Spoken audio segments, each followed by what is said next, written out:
दाल चावल वाला, दाल चावल, दाल चावल वाला, दाल चावल। एक गांव में मुन्नू दाल चावल वाला के नाम से एक मशहूर आदमी रहता था।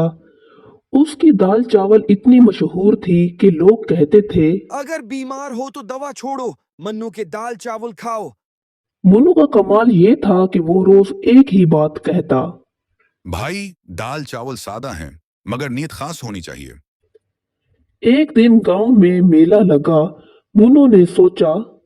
आज तो कमाल कर दूंगा, पूरे गांव को दाल चावल खिलाऊंगा।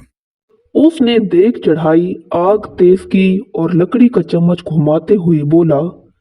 आज की दाल में खास मसाला है। लोग हैरान हो गए। कौन सा मसाला?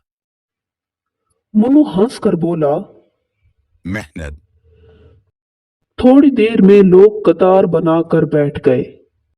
कोई कहता, यार खुशबू तो कबाब जैसी आ रही है। कोई बोला।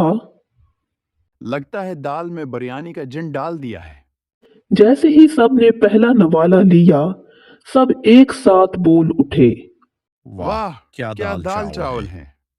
एक बाबा जी ने तो प्लेट खत्म करते ही कहा। बेटा, आज से मैं रोजे सिर्फ दाल चावल से खोला करूंगा।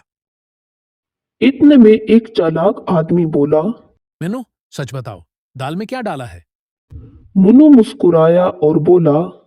बस 3 चीजें, एक दाल, दूसरे चावल और तीसरी भूख। सब हंस पड़े। मुन्नू ने आखिर में कहा।